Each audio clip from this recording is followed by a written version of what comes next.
The Milwaukee Bucks lost to the Washington Wizards, and big wrestling fan Damian Lillard not in the lineup for Milwaukee last night, and some are chalking it up to, oh, no, Dame, don't do that. The Wizards suck, and they are terrible. And you believe they are in the worst situation of anybody in the NBA right now.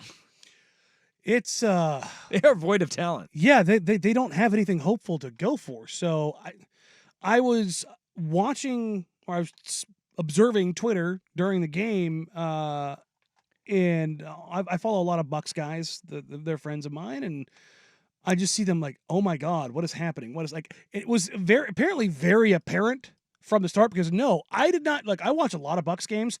I did not tune into Bucks Wizards. Not grabbing my attention at all. And I started just seeing just every single Bucks writer and reporter all like, Giannis is the only one with any life. Giannis seems to be the only one who cares. Giannis, 35, 15, and 10. And he was phenomenal. Even a game they lost, believe he was the only one with a positive plus minus, if I remember right. When I looked at the box score last night, I was like, so wait, they lost the game in the 12 minutes that he was on the floor? Essentially, yeah. Let me double check it. I was almost positive that was the case. No, the bench guys did. They were all positive in their limited minutes. So Giannis was the only starter, +2. Middleton was -14. Lopez -8. Beverly -8. Beasley -7. And you wonder, well, it's the Wizards. So what the hell happened? Well, Giannis shot 15 of 21. And like Dusty said, 35 points, 15 rebounds, 10 assists, only 2 turnovers. Just an absolutely monster game. Quick little note, Giannis is currently on pace to be the first 30-point, 10-rebound, 5-assist guy to finish with a field goal percentage above 60%. Oh, really? 30-10-5, yes. That's crazy. And he's 4th in MVP voting right now because of how insane the MVP is. But you look at what the other starters did. Beasley, 2 of 13, 1 of 10 from 3. Brook Lopez, 3 of 9, 0 of 4 from 3. Chris Middleton, 9 of 19, which is okay for sure. But, I mean, you got torched by Denny Avdia, 10 of 17, and that was all on twos because he was 0 of 5 from 3, and Corey Kispert, Gonzaga's own, 10 of 18, 4 of 11 from 3. So to get 23 and 27, you get 60 points, or 50 points from those two guys, and then Jared Butler comes off the bench and drops 17 on your head in 17 minutes. Cool. Like, go through the list here of names. Jordan Poole, Denny Avdia, Corey Kispert, Marvin Bagley III played 9 minutes, and then Anthony Gill. That's your starting lineup for the Wizards last night. I had a buddy named Gil. Elementary school. He was awesome. Good swimmer? No. I don't know. No, Gil wasn't. He wasn't a strong swimmer. He's a good dude, though. What's up, Gil? What's making things worse, though, is that this continues the trend of head-scratching play from the Milwaukee Bucks. We thought coming out of the All-Star break that they had figured it out, yet here they are again, and looking at their road splits on the season, the Milwaukee Bucks are only 18 and 20 on the road. That is not a profile of an NBA championship. And they're 15 and 14 team. Since firing Adrian Griffin. And what was it, 15 and 14? Yeah, they're one game above 500. That's a Doc special. Doc Rivers said this after the game, and this is leading to more concern amongst Milwaukee Buck fans. Before this trip, I'd asked about, what you feel like is not traveling in your game on the road. Another 1 and 2 road. I don't know. trip. I think focus. I don't know what it is. It's funny. I've actually been sitting back and watching everything. Not just our players, but our travel crew, everything. And I've made a lot of notes. I will say that. I won't share that. But we don't bring the necessary professionalism, seriousness on the road. And that's something that we can fix. That's something we're going to have to fix. Not that's a weird thing coming from a head coach. It is, especially with such a veteran-laden team as this Milwaukee Bucks roster is, and with so many players having won a title. But maybe that's part of it. Maybe there's hey, we've won a title before. We can turn this on. We know what we need to do, as opposed to just being locked in. And that does happen. If you look at what they are under Doc Rivers, this road trip that, by the way, that the reporter starts it off with, they went 1 and 2 on this road trip.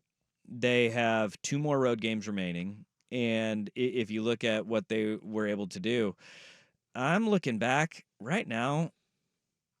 I got 2-7 on the road in their last 9 road games, which is the most of it Doc Rivers being there. And that's including they came out of the gate like gangbusters, right? Out of the All-Star break. And right now they're a game and a half up on Cleveland for the 2 spot. And that is wild that they are still sitting second in being as poor as they are. But you mentioned, can they turn it on in the playoffs? Doc Rivers even addressed that. Yeah, I'm not the playoffs, concerned. it's just- Yeah. The playoffs are a new beast, but I'm looking at it for the long run too. I mean, it's not just for now. Like, we got to be a better road team, and if we're not, we're doing something wrong. You know, as a coaching staff, we have to figure out what we need to do different as far as practices and training.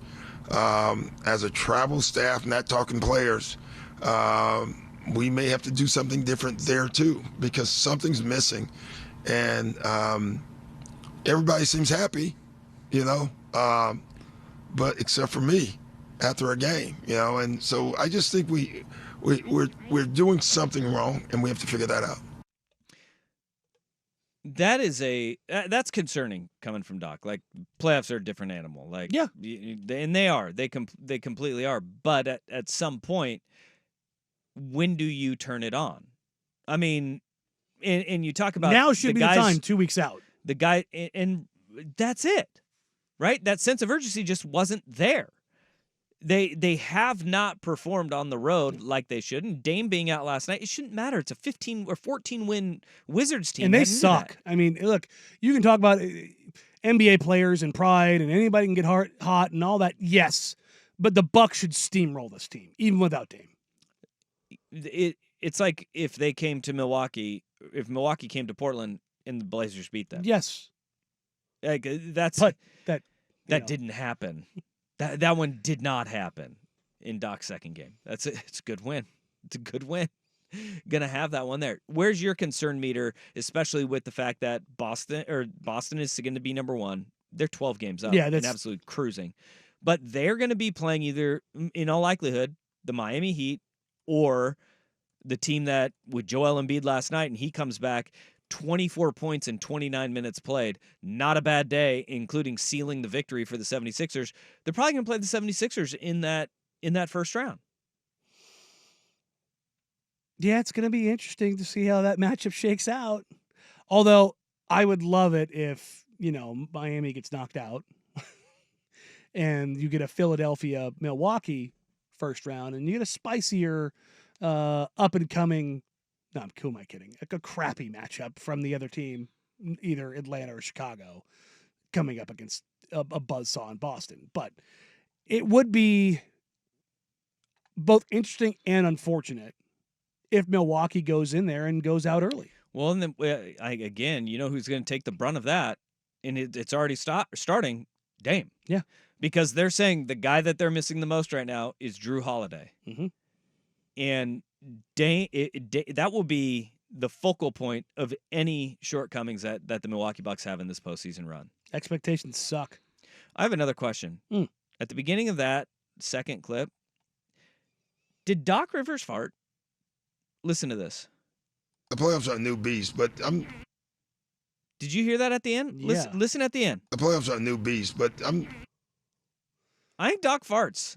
Could be. You're going to hear him talking a little maybe Yeah, force it out while he's gone. Yeah, right at the end here. Did you hear Orlovsky on the playoffs are a new beast, but Orlovsky on I think he McAfee farted. had one the other day. But he says I think it was the seat leather. He tried to blame it on the windshield wiper. Windshield wiper, that's what it was. As he's like going through the car wash, he ripped No, bad. he farted. He ripped bad. Farts happen. It's also the second time it's happened to him. Well, again, He's a farter and a farts gross happen. guy. He doesn't shower, remember? yeah, he does pool showers. Yeah, he's a gross that's guy. Not a shower, people. No. Well, Bucks lose. Doc farts. Dame's gonna get the blame. That's where it's all That's a pointing great to haiku right right there. now. Thank you. I've got poetry for days.